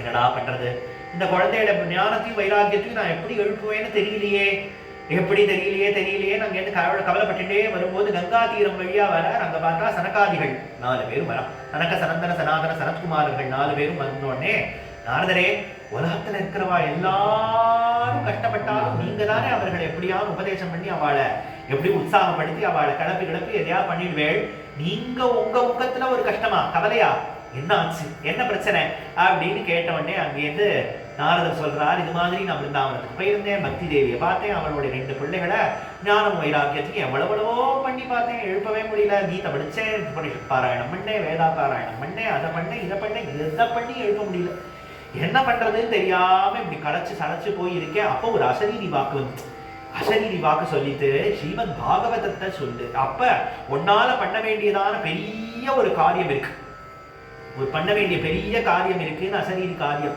அந்த அசரீரி சொல்லி பெரிய யஜ்யம் பண்ண வேண்டி இருக்கும் ஒன்னால அப்படின்னு உடனே அப்ப சனகாதிகள்கிட்ட இந்த சொல்லி இதெல்லாம் சொன்ன உடனே, ஆமா இதை விட பெரிய காரியம் பெரிய யஜ்யம் ஒண்ணு இருக்கு, அதுதான் ஸ்ரீமத் பாகவதம். ஸ்ரீமத் பாகவதம் என்கின்ற யஜ்யத்தை பண்ணினான்னா அந்த குழந்தைய எழுந்துருவா. அது எப்படி? உபனிஷத் பாராயணம் பண்ணேன், வேத பாராயணம் பண்ணேன், இவ்வளவு பண்ணேன், கீதை படிச்சேன், இது எல்லாத்துக்கும் ஞான வைராக்கியம் எழுந்துக்காதது பாகவதத்துக்கு மட்டும் எழுந்துக்குமா? நீ பண்ணே, நான் சொல்றேன் பாரு, நீ அதை கேட்டு என்னை நம்பி பண்ணே அப்படின்னு உடனே அப்ப நாரதர் உடனே இதை நீங்களே எப்படி பண்ணணுங்கிறத சொல்லணும் அப்படின்னு உடனே அங்கேயிருந்து சனகாதிகள் பாகவத சப்தாகம் முதல்ல ஆரம்பிச்சாங்க. கங்கக்கரையிலேயே அங்கேயிருந்து சனத்குமார் கதை சொல்ல, நாரதாதி மற்ற சனகாதிகள் எல்லாரும் கீழே உட்கார்ந்துட்டு எல்லாரும் கதை கேட்டுட்டு இருக்காரு. அப்ப அவர் கதை அன்னைக்கு ஆரம்பிக்கும் போது ஒரு மகாத்மியம் சொல்லி ஆரம்பிச்சிருப்பாங்க இல்லையா, அந்த கதைக்குள் கதை. அப்ப அந்த கதைக்குள் கதைங்கிற மாதிரி அவர் ஒரு அந்த கதை சொல்லும் போது சனத்குமார் கதை சொல்லி ஆரம்பிக்கிறார். துங்கபத்ரா நதி தீரத்துல ஆத்மதேவன் என்கின்றவர் ஒருத்தர் இருந்தார். கஞ்ச கருவினா சரியான கஞ்ச கருவி, பணக்காரன்லயே அவ்வளவு பணக்காரன், ஆனா எச்சகையால கூட காக்க வைக்கணும். அப்படி இருக்கிற வார்த்தா விருத்தி கதவியஸ்து அப்படின்னு இவ்வளவு பணம் இருந்த போதிலும் அங்கேயிருந்து பிசினஸ் பண்றாங்க. பிராமணாளுக்குலாம் பிசினஸ் பண்றது ஆபத் காலத்துல பண்றதுக்கு தான் விதிச்சிருக்கு. அப்படி இருக்க போதிலும் அவன் இப்படி பிசினஸ் பண்ணிட்டு இருக்கானே, எதுக்கு இவ்வளவு பணம் இருந்த போதிலும் எதுக்கு பிசினஸ் பண்றான் அப்படின்னா, இருக்கட்டும் ஏதோ தினப்படி வளர்வு செலவுக்கு ஏதாவது பைசா வேண்டாமா, கஜானா நிறைய பணம் இருந்த போதிலும் அதை எடுத்து செலவழிக்கிறதுக்கு கத்திரிக்காய் கூட அரை நறுக்கி பீரோ உள்ள வச்சுட்டு மாமி மேல சந்தேகப்பட்டு தான் சமையலுக்கே உள்ள வெள்ளா போயிட்டாளான்னு அங்கேருந்து நறுக்கி கொடுப்பானா. ஏதாவது நாளுக்கிழமை இன்னைக்காவது ஏதாவது சமைக்கலாம்னா போது சீதாரசமும் சுட்டப்பளமும் பண்ணா போதும் இன்னைக்கு அப்படின்பானா. எந்த மாதிரி தனக்கும் அனுபவிக்க மாட்டான், பரசியாருக்கும் கொடுக்க மாட்டான். ஆனா அவனுக்கு திடீர்னு வயசாதே, இது இவ்வளவு சேர்த்து வச்சு காக்கா குருவி மாதிரி சேர்த்து வச்சா இந்த சொத்தெல்லாம் என்ன ஆயிட போகுது, நம்ம எல்லாம் போயிட்டோடனே யாராவது இதெல்லாம் ஏதாவது அநாதாசிரமத்துக்கோ இல்ல கோயிலுக்கோ எழுதி வச்சுருவாளாம். ஐயோ நினைச்சாலே ரொம்ப பயமா இருக்கு, தலையெல்லாம் சுத்துறது, என்ன பண்றதுன்னு தெரியலையே. நம்மளுக்கு ஒரு குழந்தை இருந்தா நல்லா இருக்கும், குழந்தை இருந்தா எதுக்கு நல்லா இருக்கும், சொத்தெல்லாம் அனுபவிக்கிறதுக்கு நல்லா இருக்கும். அப்படிங்கிறதுனால யோசிச்சா அவன் என்ன பண்றது, குழந்தை நம்மளுக்கு பிறக்கலையே, வயசு மாறுதே, என்ன பண்றதுன்னு தெரியலையே அப்படின்னு அங்கேருந்து சரி ஏதாவது ரிஷிகள் கிட்ட போய் உபாயம் கேட்கலாம் அப்படின்னு போய் சரி ஏதாவது ஒரு புத்திரகாமேட்டி யாகம் மாதிரியாவது பண்ணலாமே, நிறைய சொத்து தான் இருக்கே, ஏதாவது பண்ணி இந்த சொத்தையான அதுக்காக பிரயோஜனப்படுத்தணும். ஐயோ செலவாயிடுமே, ஒரு டின்னு நெய்யே என்ன விலைன்னு சொல்றா அப்படின்னா இதெல்லாம் செலவு பண்ணணுமா, செலவே இல்லாம ஏதாவது ஒரு பண்ண முடியுமான்னு பார்க்கலாம் அப்படின்னு அங்கேருந்து காட்டுக்கு வந்தார். ஒரு ரிஷி அங்க தபஸ் பண்ணிட்டு இருக்கார். ரிஷி தபஸை எப்படியாவது கலைக்கணும்னா என்ன பண்றதுன்னு தெரியாம அங்கேருந்து ஓன்னு அழகா, நான் பொய் அழுக, நான் போறேன் இந்த உலகத்தை விட்டே நான் போறேன் அப்படின்னு அங்கேருந்து அழுதோடனே போறேன்னு ஒருத்தன் அங்கேருந்து ஏதாவது தற்கொலையோ பண்ணிக்கலாம்னு வரும்போது பார்த்து சரிப்பா போயிட்டு வான்னு சொல்லக்கூடாது. அப்புறம் நம்ம அந்த கொலை பண்ணதுக்கு நம்மளே அது தற்கொலையாகாது கொலையாயிடும் அப்படிங்கிறதுனால அந்த ரிஷி பார்த்தாரு, ஏன்பா என்ன ஆச்சு, உனக்கு என்ன பிரச்சனை, உனக்கு என்ன கவலை, எதுக்காக இந்த மாதிரியான இப்படி எல்லாம் வாழ்க்கையை முடிச்சுக்கலாம்னு நினைக்கிற அப்படின்னோடனே, அது இல்லை எனக்கு குழந்தையே இல்லையா, அதனால எனக்கு ரொம்ப கஷ்டமா இருக்கு, என் வாழ்க்கையே வீணா போறது, என் சந்ததியே கரையேறாம போயிட போறது. பார்ப்பா உனக்கு உன் சந்ததியே கரையேறாதுங்கிற அளவுக்கு கவலை இருந்ததுன்னா அவ்வளவு கவலைப்படாத, தான தர்மங்கள் எல்லாம் பண்ணு, மேலும் நீ சன்னியாசம் வாங்கிக்கோ, சன்னியாசம் வாங்கிட்டானா சன்னியாசே சர்வதா சுகம், உன்னுடைய குலங்கள் எல்லாமே கரையேறிடும், நீயும் கரையேறிடுவா, உன் குலமே கரையேறிடும் அப்படின்னு. எனக்கு குழந்தை வேணும்னு ஆசையா இருக்கே, அப்ப நீ சன்னியாசம் வாங்கிக்கவே கூடாது. அப்புறம் சன்னியாசம் வாங்கிட்டு அதுக்கப்புறம் உனக்கு தேவையில்லாத ஆசைகள்லாம் வந்துடும், அதனால நீ சன்னியாசம் எடுத்துக்கவே கூடாது அப்படின்னு நினைச்சார். அவர் ஞான திருஷ்டினால பார்த்தார், உண்மையே உனக்கு 7 ஜென்மாக்களா குழந்தை இல்லை, வரப்போற 7 ஜென்மாக்களுக்கும் குழந்தை இல்லை அப்படின்னு அவன் சொன்ன உடனே இன்னும் அழ ஆரம்பிச்ச உடனே அப்புறம் அங்கேருந்து பார்த்தார், பக்கத்துல ஒரு பழம் இருந்தது, அந்த பழத்தை அபிமந்திரிச்சு இந்த ஆத்மதேவன் கையில கொடுத்தார். இதை அவன் மனைவியை சாப்பிட சொல்லி குழந்தை பிறக்கும். இப்பதானே செத்த முன்னாடி அவர் குழந்தையே பிறக்காது, 7 ஜென்மாக்கு குழந்தை இல்லை, 7 ஜென்மாக்கு அப்புறமும் குழந்தை இல்லை அப்படின்னார். அப்படின்னு உடனே அப்ப அது என்ன இது என்ன அப்படின்னு 7 ஜென்மாவுக்கும் குழந்தை இல்லைன்னு சொன்னது உண்மைதான். அவர் அனுகிரகம் பண்ணி கொடுத்த பழத்தை சாப்பிட்டா குழந்தை பிறக்குங்கிறது உண்மைதான். ஆனா என்ன ஆகிறதுன்னு பார்த்தா, அந்த பழத்தை எடுத்துன்னு வந்து அவனுடைய மனைவி கிட்ட கொடுக்கறான். அந்த மனைவி கிட்ட துந்துலின்னு பேரு அந்த மனைவிக்கு. அந்த துந்துலிக்கு அந்த பழத்தை எடுத்துன்னு வந்து கொடுத்தோடனே நல்ல ஜோடி. அவள் நினைக்கிறானா, இதை சாப்பிட்டேன்னா எனக்கு குழந்தை பிறந்துடும், குழந்தை பிறந்ததுன்னா அதுக்கப்புறம் அது வளர எவ்வளவோ செலவுகள்லாம் இருக்கும், நாளைக்கு பொன் குழந்தையா இருந்தா கல்யாணம் பண்ணணும், புள்ள குழந்தையா இருந்தா சொத்தெல்லாம் அவனே சுத்தின்னு போயிடுவான், என்னென்ன இது படிக்க வைக்கிறதுக்குள்ள இதுக்கு நான் படுற பாடு என்ன கவலை, அப்புறம் என்னென்ன அப்பா ஒரு பழத்துல அவளுக்கு 30 வருஷம் கதையே தெரியுது. அதனால அவளுக்கு எல்லாத்தையும் பார்த்துட்டு இந்த பழத்தை சாப்பிட்டா மொத்தமா போயிடும், ஏதோ கச்சிதமா நானும் குண்டாத்த சாத்தம் விடுச்சு நானும் அவளும் சாப்பிட்டு போயிட்டு தூங்கிட்டு இருக்கோம், இது மாதிரி இல்லாதபடிக்கு ஐயோ குழந்தைன்னா சரிப்பட்டே வராது. அதனால அந்த பழத்தை நறுக்கினா மாட்டுக்கு போட்டுட்டா, கொட்டில மாட்டுக்கு போட்டுட்டா. அவர் 7 ஜென்மா குழந்தை இல்லைன்னு சொல்லி அனுகிரகம் பண்ணி கொடுத்து மாம்பழத்தை சாப்பிடுன்னு ஏதோ பழத்தை கொடுத்து சாப்பிடுன்னு சொன்னார் இல்லையா, அப்ப சாப்பிட்றதுக்கும் அந்த அனுகிரகத்துக்கும் பலிக்க விடாதபடி நம்ம பாவம் தடுக்கு. அதனால அவர் சொன்னதுக்கு அவர் சொல்லி மாற்றி விட முடியும், அந்த பழத்தை கொடுத்ததுனால அவர் தலையெழுத்தையே மாற்றிட முடியும், மாற்ற விடாதபடிக்கு அவர்கள் பாவம் அழுத்த அந்த ரிஷி பண்ணதான கொடுத்ததான ஆசீர்வாதம் போயிச்சு போகுமா, அவர் அனுகிரகம் பண்ணி கொடுத்திருக்கார் இல்லையா, அதனால அந்த மாடு அந்த பழத்தை சாப்பிட்டு அதுக்கு ஒரு மனுஷ ரூபத்தோட இருக்கா மாதிரி ஒரு குழந்தை பிறந்தது. மாடு காதோட மனுஷ ரூபத்தோட இருக்கா மாதிரி ஒரு குழந்தை பிறந்தது. கோகர்ணன் அப்படின்னு பேசுறாங்க. கோகர்ணன்னா காது மாடு மாதிரி இருக்கிறதுனால கோகர்ணன் அப்படின்னு பேர் வச்சிருக்கு. இவர் ஆத்மதேவர் காசி யாத்திரை போயிட்டார், பழத்தை கொடுத்துட்டு காசி யாத்திரை போயிட்டார்.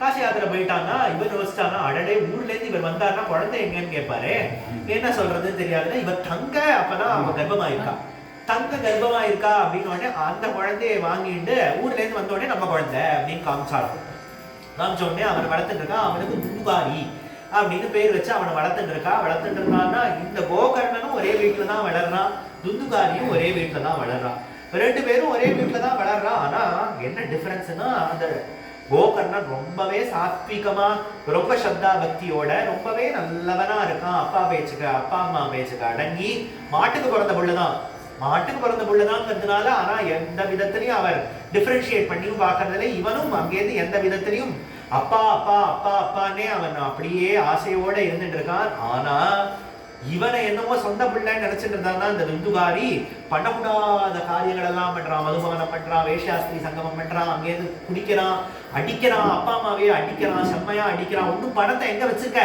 பூமியில எங்கெங்க ஒரு புதைச்சு வச்சிருக்கேன் அங்கேருந்து ஒரு நாளைக்கு சமத்தியா அவ அப்பாவை அடிச்சு உதைச்சு அடி வழி தாங்க முடியாம அவ அப்பா அங்கேருந்து வாசல்ல இந்த கோகர்ணன் பாகவதம் படிச்சுட்டு இருக்காரு. படிச்சுட்டே இருக்கும்போது அங்கேருந்து இந்த கோகர்ணன் கிட்ட விழுந்து அழுது அழறான்.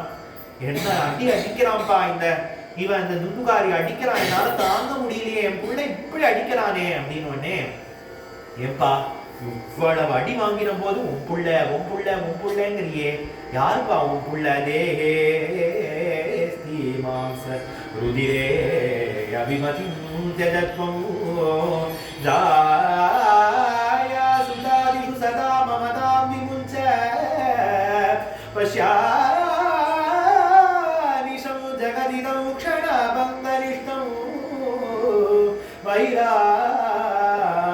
வைராக்யபாக்யரசிகோ வைராக்யராகரசிகோ பவபக்தினிஷ்டः தர்மம் வதஸ்வ சததம் தியதலோகதர்மா சர்வேவஸ்ய சாது புருஷா ஜகிகா அன்யஸ்ய தோஷகுணசிந்தனமாஷு ஹித்வா சேவாகதாரசமோ நீதராபிபத்வம்.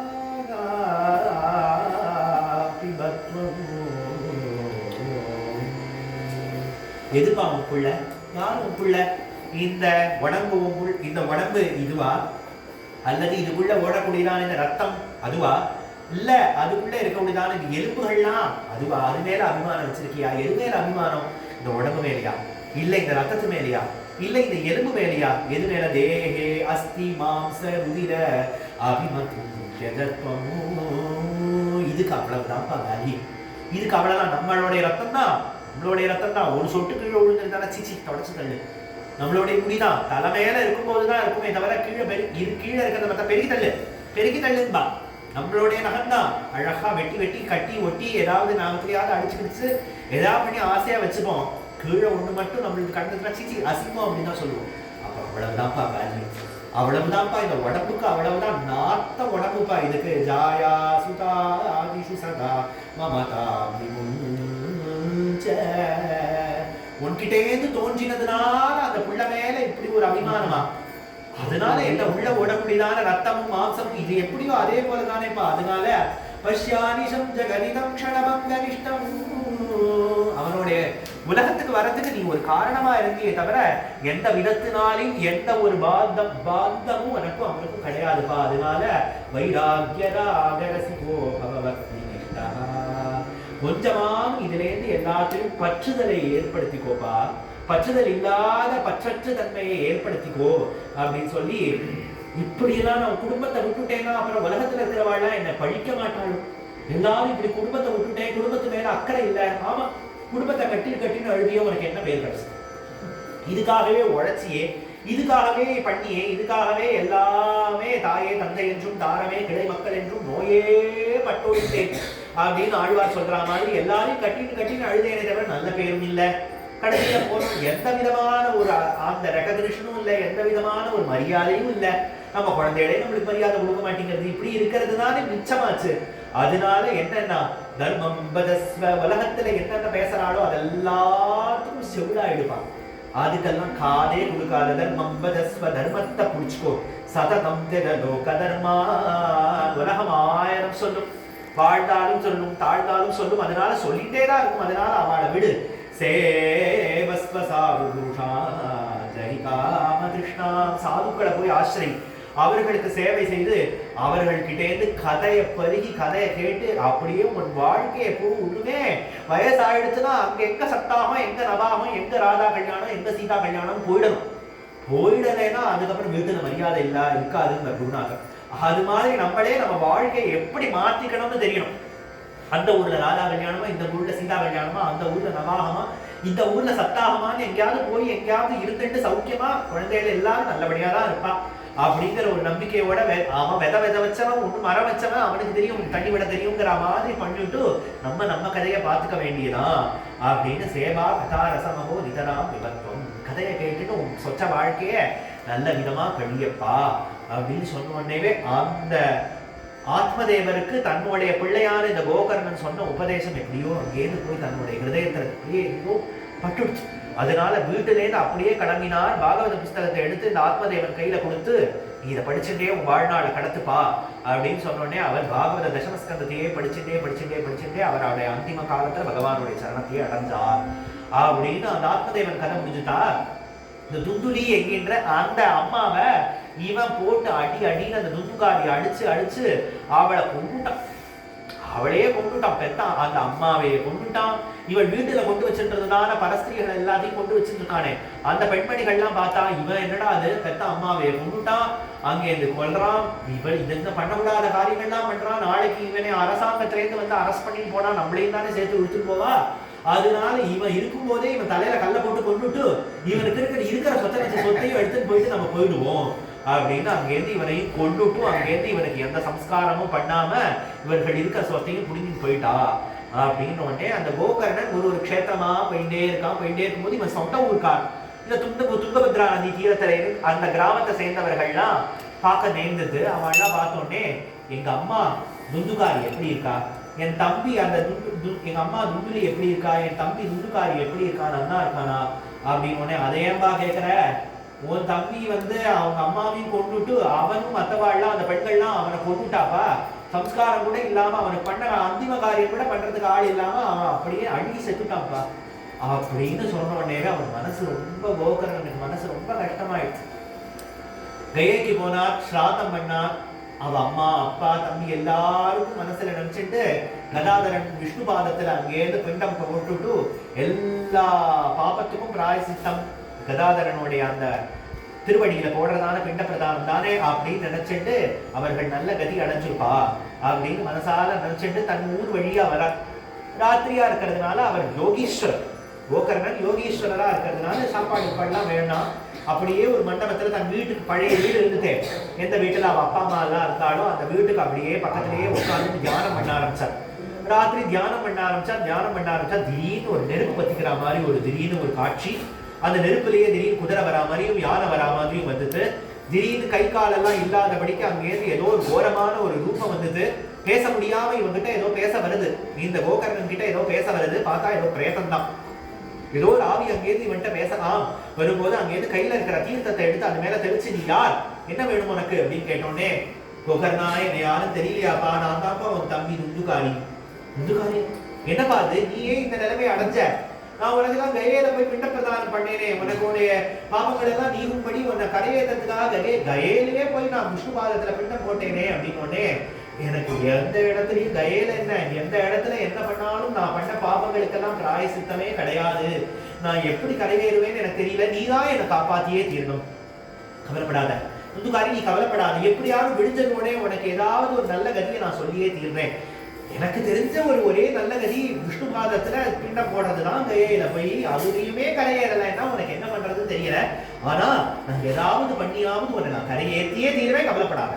அடுத்த நாள் காத்தால ஊர் ஜனங்கள் எல்லாம் கூப்பிட்டான், வித்வான்கள் எல்லாம் அங்கேருந்து கூப்பிட்டு அவர்கள் கிட்ட எல்லாம் கேட்கிறான், என்னுடைய தம்பியான துந்துகாரிக்கு இது மாதிரி நான் விஷ்ணு பாதத்துல போய் பிண்டம் போட்ட போதிலும் அவன் கரையேறாம இவன் தத்தளிச்சுட்டு இருக்கான், பிரேதாவஸ்தையில கஷ்டப்படுறான் அப்படின்னு கேட்ட போதிலும் அந்த ஜனங்கள்லாம் சொல்றான், இருக்கிறதே எல்லா மகாபாவங்களுக்கும் எப்படி எந்த துர்மரணங்கள்னால போனார்களோ அவர்களுக்கு எல்லாருக்கும் விஷ்ணு பாதத்துல பிண்டம் போடுறதுதான் கதி.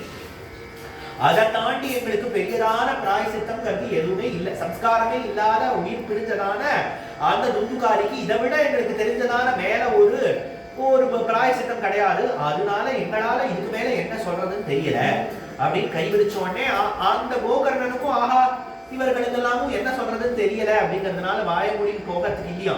இந்த உலகத்துல சாஸ்திரங்கள் இருக்கு, இதை தாண்டி நிறைய சாஸ்திரம் சூரிய மண்டலத்துல இருக்கான், இதுல தெரியாத சாஸ்திரங்கள் சூரிய மண்டலத்தில் இருக்குங்கிறதுனால சூரிய பகவானை நோக்கி அங்கேருந்து தபஸ் பண்ண பல நாட்கள் இது மாதிரி தபஸ் பண்ணோடனே சூரிய பகவான் தரிசனம் கொடுக்க, கோகர்ணன் அங்கேருந்து பார்த்து சூரிய பகவான் கிட்ட கேட்கிறார், என்ன பண்றதுன்னு தெரியல,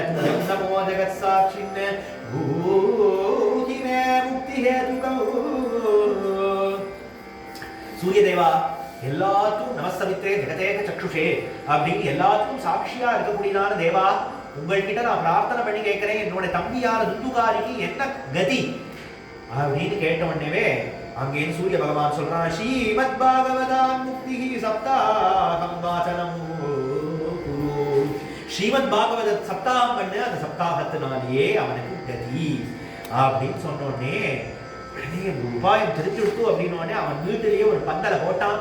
பந்தல் காலிலேயே அந்த மூங்கிலேயே அந்த பிரேத அவஸ்தையில இருக்கக்கூடியதான தன்னுடைய தம்பியான துண்டுகாரியை அந்த மூங்கில் செம்பிலேயே அவன் ஆவாகனம் பண்ணி அந்த இடத்துலயே அவனை வர வச்சு அந்த இடத்துல ஒரு நாள் பாகவத பாராயணம் கதையும் அப்படியே நடந்துட்டே இருக்க ஒரு நாள் கதை முடியும் போதும் அந்த மூங்கில்கள்ல கண்ணு இருக்கும் இல்லையா, ஒரு நாள் கதை முடியும் போதும் ஒரு கண்ணு வெடிக்கிறதும். முதல் நாள் வெடிக்க, 2ஆம் நாள் வெடிக்க, 3ஆவது நாள் வெடிக்க, அங்கேருந்து 7 நாள் சப்தாகம் முடிஞ்சு கதை முடிஞ்ச உடனே அந்த மூங்கிலே வெடிச்சு வைகுண்டத்திலேருந்து திவ்ய விமானம் வந்து வைகுண்ட பார்ஷதர்கள் இவனை ஏத்தி போறார்களா. கதை கேட்கிற அத்தனை பேரும் பார்க்கறா, அங்கேருந்து அந்த கோகர்ணனும் பார்க்கறா. வைகுண்ட விமானத்துல அங்கேருந்து பாவியான ஒண்ணுமே சொல்லலாமா, அந்த மகாத்மாவான துண்டுகாரி வைகுண்டத்துக்கு போறான் அப்படின்னு உடனே அங்கேருந்து எல்லாரும் பார்க்கிறார்கள். எல்லா சார்பாவும் கோகர்ணன் தெரிஞ்ச போதிலும் இந்த கேள்வியை கேட்கிறான், யார் இது, என்ன, எங்க போறா அப்படின்னு உடனே ஒரு தம்பியான துண்டுகாரி சப்தாகம் கேட்டதோட பலனா வைகுண்டத்துக்கு போறான் அப்படின்னு உடனே சப்தாகத்துக்கு கேட்டதுனால வைகுண்டம் போறானா. அப்ப நாங்கள் கூட இந்த சப்தாகம் கேட்டோம், எங்களுக்கு எல்லாம் தலைக்கு ஒன்று வைகுண்ட விமானம் வருதா என்ன, எல்லாருக்கும் வருதா, நாமளும் தான் சப்தாகம் கேட்டோம், சப்தாகம் சொன்னதே நான் தான், அப்ப எங்களுக்கு எல்லாம் நாங்களாம் ஏன் மோட்சம் அடையல அப்படின்னு உடனே அதுதான் மனநம் கிருதம் அப்படிங்கிறான பதில். என்னென்ன, அவன் எனக்கு ஒண்ணுமே கதி இந்த சப்தாகம் தானே, எனக்கு இந்த சப்தாகத்தினால் தானே நான் கரையேறி ஆகணும்ங்கிற அந்த போக்கஸ், அந்த ஏக சித்தத்தோட நான் இதனாலேயே கரையேற போறேங்கிற அந்த போக்கஸோட கேட்டதுனால அவனுக்கு சத்திய பலன். அப்ப உடனடியா அவனுக்கு கைமேல் பலனா அவனுக்கு கிடைச்சது.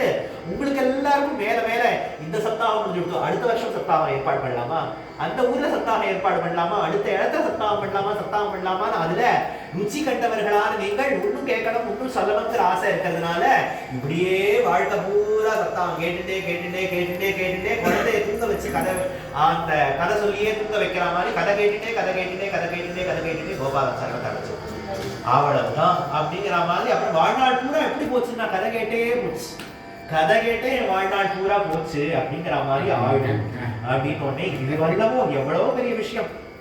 அந்த கதை பூரா இந்த துட்டுகாரி கதையெல்லாம் முட்டை எடுத்து வரணும். யாரு இந்த கதையை சொல்றாங்கன்னா சனத்குமாரன் நாரதருக்கு இந்த கதை சொல்றா இல்லையா, அப்ப சொல்லும் போது அந்த கங்கைக்கரையில எல்லாரும் கதை கேட்கறதுக்கு வந்துட்டான். கதை கேட்கறதுக்கு தீர்த்தங்கள் எல்லாம் தேவதைகள் எல்லாம் வந்து விட்டான். பர்வதங்கள்லாம் ஹிமவத் பர்வதம் போன்றதான அந்த பர்வத தேவதைகள் எல்லாம் வந்தாச்சான்.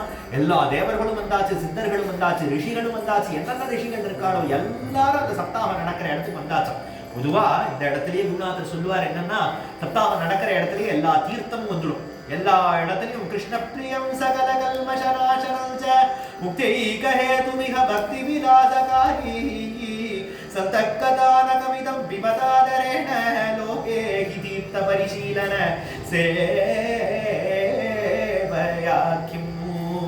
அந்த கிருஷ்ணப்பிரியம் நம்ம கதை கேட்டாலே என்ன ஆகும்னா, கிருஷ்ணனுக்கு நம்மளை ரொம்ப பிடிக்கும், கோபாலனுக்கு நம்மளை ரொம்ப பிடிக்குமா, பக்தாள் எல்லாரும் இருந்தா நம்மளை மட்டும் விசேஷ கட்டாட்சம் பண்ணுவாளாம். ஏன்னா சத்தா கதை கேட்டவன் அப்படின்னு சொல்லி நம்மளுக்கு அட்லீஸ்ட் 2 தடவையான பொங்கல் கொடுப்பாங்க. அதனால அது மாதிரியான பட்டியாத கிருஷ்ண பிரியம் சகல கல்மஷநாசனம் நம்மளை பொறுத்த வரைக்கும் 2 தடவை பொங்கல் கிடைச்சாலே போகும். அதனால அவனை எல்லாருக்கும் எல்லாமே விசேஷ அனுகிரகம் விசேஷ கட்டாட்சம் கிருஷ்ண பிரியம் சகல கல்மஷநாசனம் என்னென்ன பாவங்கள் என்னென்ன தாபங்கள் என்னென்னலாம் கஷ்டங்கள் இருக்கோ அதெல்லாம் நீங்கி முக்திக ஹேதுமிஹ பக்தி விலாசகாரி கடைசியில முக்தியும் கிடைச்சு இகலோகத்துல இருக்கும் போது பக்தி பண்ணிட்டே சந்தக்கதான சாதுக்களே காதாகிற தொண்டையால இந்த பாகவதமாகிற அமிர்தத்தை எல்லாரும் பருகுங்கள். இதுவே ஒரு ஞான யஜ்ஞம், பாகவதமே ஒரு ஞான யஜ்ஞம். ஏன் அப்படின்னா நம்ம காதுகள் எல்லாமே ஹோமகுண்டம் மாதிரி இருக்க, அந்த சொல்றவருடைய அந்த நாக்கே மாவல போல இருக்க, பாகவதம் என்கின்ற நெய்யால அந்த நாக்காகிற தர்வியை எடுத்து எல்லாருடைய காதாகிற அந்த ஹோமகுண்டத்துல அந்த ஞான யஜ்யத்தை பண்ண சந்தக்கதான கவிதம். எல்லாரும் கண்ணு வேணாம்னா கண்ணை மூடிடலாம், காதை வேண்டாம்னா புட்டிக்கிறதுக்கு ஒண்ணு இல்லை இல்லையா, கையால எடுத்துதான் இப்படி பிடிக்கணும். அதனால சும்மா வந்து கதை நடக்கிற இடத்துல தூக்கம் வந்தாலும் அந்த இடத்துல அங்கேருந்து வந்து உட்கார்ந்துட்டு கேட்கும் போதே அதாவது பர்கா பீடம்னு கேட்டுது. அப்புறம் ஜெயமங்களம் அப்படின்னு கேட்டாலும் முக்கியம் அப்படின்னு அங்கேருந்து வந்து இப்பதானே கதை ஆரம்பிச்ச மாதிரி இருந்தது, கதை இப்பதானே அதுக்குள்ள ஜெயமங்கலம்னு பாடிட்டாரே அப்படின்னா அது மாதிரி சமாதிக்கு எடுத்துட்டு போயிருக்கேன். அந்த அளவுக்கு அப்படி சமாதி ஸ்திதி அளவுக்கு எடுத்துட்டு போயிடுத்த போதுமே. அந்த மாதிரி இருந்தாலும் எது பண்ணலேனாலும் கிருஷ்ணன் கோயிலே இரு, எதை பண்ணாலும் கிருஷ்ணன் கோயிலே இருன்னே புராணம் சொல்றது. அது மாதிரி அத வைஷ்ணவ சித்தேஷு திருஷ்டுவா பக்தி மலௌகிகி. எல்லாரும் கதையை எல்லாரும் ஆசையா கேட்கிறாராம். சனத்குமார் கதை சொல்ல எல்லாருடைய ஹிருதயத்துல அலௌகிகமான பக்தி, உலகத்துல பார்க்க முடியாத அளவுக்கான பிரேம பக்தி எல்லார் ஹிருதயத்திலையும் நிரம்பினோடனே இன்னமும் பகவான் அங்கேருந்து வைகுண்டத்திலேயா இருப்பான். அதனால நீதலோகம் பரித்யஜ்ய பகவான் பக்தவத்சலக வனமாலி கணஷ்யாமஹ பீதவாசா மனோஹரஹ காஞ்சி கலாபருச்சிரோல சல்மகுடகுண்டலக த்ரிபங்கி லலிதச்சாரு கௌஸ்துபேன விராஜித கோட்டிமல்மதலாவண்யோ ஹரிதங்கர சர்ச்சிதக பரமானந்த சின்மூர்த்தி விபுஜோ முரளீதர பரமானந்த மூர்த்தி மதுரோ முரளீதர ஆவிவேஷ ஸ்வபக்தானாம்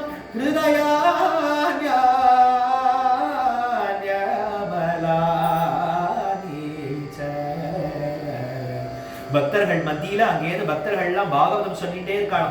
எப்படி சொல்றா அப்படின்னா ஹரிகதையா நடந்துதான். பிரகலாதஸ்தாளதாரி தரடகதிதயா சோத்தவஸ்காம்ஸ்யதாரி பீடாதாரி சுரரிஷிகி ஸ்வர குஷலதயா ராககர்த்தார்ஜுனோ மூல் இல்த்ரோவாதி மிருதங்கமு ஜயதய சுகரா கீர்த்தனே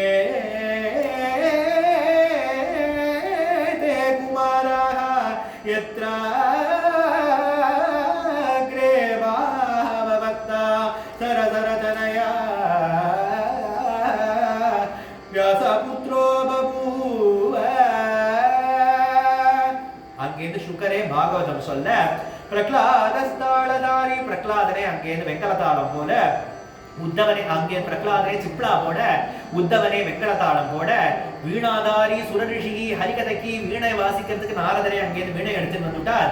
நடுவுல ஸ்லோகம் பாடுறதுக்கு ராகம் பாடுறதுக்கு அர்ஜுனன் ராகம் பாட, இந்திரனே மிருதங்கம் வாசிக்க, ஆடியன்ஸ்ல அங்கேருந்து அந்த சனகாதிகள்லாம் ஜெய ஜெயா ஜெய தேஹா ஆஹா ஆஹா அப்படின்னு அங்கேருந்து சொல்ல, கீர்த்தனேதே குமாரஹா யத்ராக்ரே பாவபக்தா சரசரச்சனையா வியாசபுத்ரோ பபூவ. வியாசபுத்திரனான ஸ்ரீ சுகர் கதை சொல்றார். அப்படிங்கும் போதே பகவான் அந்த இடத்துல வந்து அப்படியே குதிச்சுட்டான் அப்படின்னா திரிபங்கி லலிதாஸ்ச சாரு கௌஸ்துபேன விராஜிதா. திரிபங்கி லலிதஸ்ச சாரு கௌஸ்துபேன விராஜிதா கோடி மன்மத லாவண்யோ ஹரிச்சந்திர சர்ச்சிதா. விசாலமான பக்ஷஸ்தலத்துல ஹரிச்சந்திரத்தோட அழகான உருண்டையான முகத்தோட மேல வைரக பிரகாசிக்க கோபாலன் அங்கேருந்து முரளிதரனா வந்து நின்னான். ஏன் அப்படின்னா எல்லா வாத்தியமும் இருக்கு இல்லையா, வீணா இருக்கு, மிருதங்கம் இருக்கு, அங்கேருந்து வெங்கலதாளம் இருக்கு, சிப்ளா இருக்கு, எல்லாம் இருக்கு. ஃப்ளூட் வாசிக்கிறதுக்கு ஆள் இல்லையே, அதனால அங்கேருந்து ஃப்ளூட் வாசிக்கிறதுக்காக முரளிதரனா அங்கேருந்து வந்து நின்று எல்லாரும் பாகவதத்தோடைய பலனானது நாம சங்கீர்த்தனம் தான். அதனால நீங்கள் எல்லாரும் நாம சங்கீர்த்தனம் கதாசிரவணத்திலையும் ஈடுபடுங்கள், எல்லாருக்கும் பக்தியும் முக்தியும் ஏற்படும் அப்படின்னு பகவான் ஆசீர்வாதம் பண்ணிட்டு போக, கதைக்கு அங்கேருந்து கடைசியில சுண்டரத்தில் இருக்கிற சமயமா வரா மாதிரி சில பேர் மாதிரி அங்கேருந்து பக்தி தேவி வராலும். பக்தி தேவி அங்கேருந்து ஞானத்தையும் வைராகியத்தையும் கஷ்டப்பட்டு இழுத்து வரணும் இல்லையா பாவம். அதனால பக்தி தேவி அங்கேருந்து ஞானத்தையும் வைராகியத்தையும் இழுத்துட்டு வந்தானா கிரௌட் மேனேஜ் பண்றதுக்கு அங்கேருந்து பிரம்மா இருக்காரு. கிரௌட மேனேஜ் பண்றதுக்காக அங்கேருந்து நீ அங்க உட்கார், நீ இங்க உட்கார், நீ அங்க உட்காருன்னு அங்கேருந்து எல்லாரையும் மேனேஜ் பண்றதுக்காக அங்க பிரம்மா இருக்க. பக்தி தேவி கேட்டானா நான் எங்க உட்கார்றது, எனக்கு எங்க இடம் இருக்கு அப்படின்னு உடனே அங்கேருந்து பிரம்மா சொல்றாளாம், யாராரு கதை கேட்கிறாளோ அவளோட ஹிருதயத்துல போய் பக்தி ஞானம் வைராகியம் எல்லாரும் உட்கார்ந்துருக்கோ. அப்படின்னு எல்லாரும் பக்தி ஞான வைராக்கியமும் எல்லார் ஹிருதயத்திலையும் பாகவதம் கேட்கிறவர்கள் எல்லார் ஹிருதயத்திலையும் பிரகாசிக்க பகவான் எல்லார்ட்டையும் சுப்பிரசன்னமா இருந்துட்டு இருக்கான். அப்படின்னா இந்த க்ஷேத்திரத்தோடைய மகாத்மியம், சம்பகாரண்ய க்ஷேத்திர மகாத்மியம் அப்படின்னா அதுவே பாகவத மகாத்மியமா அமையிறது. இந்த க்ஷேத்திர மகாத்மியமே சொல்லி ஒரு ஏதோ சில 2 வார்த்தைகள் சொல்லி திவ்யதேச வியோகத்துல ஸ்ரீ அண்ணாவோட வார்த்தைகளா சொல்லலாம். அப்படின்னு கோவிலர் கோப்ரடையர் என்கின்றவர்கள் பகவானை பார்க்கணும் அப்படிங்கிறதுக்காக ஆசைப்பட்டு தபஸ் பண்ணிட்டே இருந்தவர்கள் துவாபர யுகமே பகவானோட அவதாரமே நடந்து முடிஞ்சே போச்சு. அங்கேருந்து வந்து ஒருத்தர்கிட்ட கேட்கறா, கிருஷ்ணாவதாரம் ஆச்சா? நடந்துட்டா அப்படின்னு. கிருஷ்ணாவதாரம் ஆச்சு, கிருஷ்ணாவதாரமே ஆச்சு, முடிஞ்சு போச்சு அப்படின்னு உடனே கோபிலருக்கும் கோபுரடையருக்கும் ரொம்ப கஷ்டமாயிடுச்சு. என்னடா அது, நம்ம ஏதோ பண்ணி அங்கேருந்து என்னவோ துஷ்டத்தனம் பண்ணிட்டு காலம் போச்சுங்கிறது இல்லாதபடிக்கு தியானம் பண்ணிட்டு இருந்தோம். தியானம் பண்றதே அங்கேருந்து யோகத்துல இருந்ததே நம்மளுடைய காலம் வியர்த்தமா போயிடுதே, பகவானை எப்படி பார்க்கறதோ தெரியலையே அப்படின்னு அங்கேருந்து எல்லா என்னுடைய அருமையான நாட்கள் எல்லாம் போச்சே அப்படின்னு உடனே அங்கேருந்து ஒரு அசரீரி வாக்கு கேட்கும். அசரீரி வாக்கு கேட்டு இங்கேருந்து சம்பகாரண்யத்துக்கு வந்து சம்பகாரண்யத்துக்கு வரும் அப்படின்னு உடனே அங்கேருந்து சம்பகாரண்யம் எதுன்னு தேடின்னு இந்த கோபிலரும் கோபுரடையரும் நம்ம ஊருக்கு வந்தார். அவர்கள் 2 பேரும் நம்ம ஊருக்கு வந்து அங்கேருந்து இந்த ஹரித்ரா நதி தீரத்துல அங்கேருந்து வந்து உட்காந்துட்டு பகவான் எப்ப வருவானோங்கும் போது பகவான் அங்கேருந்து 16,108 கோபிகைகளோட அங்கேருந்து இந்த ஹரித்ரா நதி, இது என்ன குளம் நான் சொல்றது, ஹரித்ரா நதிங்கிற அந்த இடத்துல இருந்து அவர்களோட ஜலக்கிரீடை பண்ணி அந்த கோபிகைகள் எல்லாரும் மேல தேய்ச்சின்றதான மஞ்சள் எல்லாம் சேர்ந்து தேங்கினதான குளமா இருக்கிறதுனால ஹரித்ரா நதினே பேரு.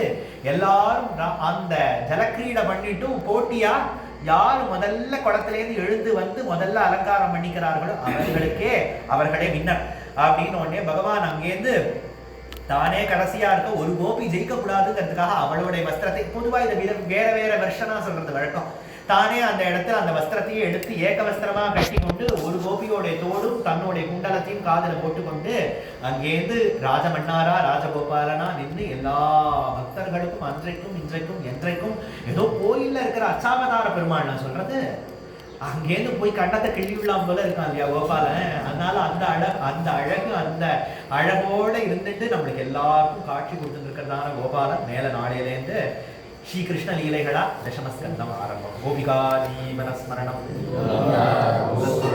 மகாராஜ் கி ஹரே ராம ராம ராம ஹரே ஹரே, ஹரே கிருஷ்ண கிருஷ்ண கிருஷ்ண ஹரே ஹரே, ஹரே ராம ராம ராம ஹரே ஹரே, ஹரே கிருஷ்ண கிருஷ்ண கிருஷ்ண ஹரே ஹரே.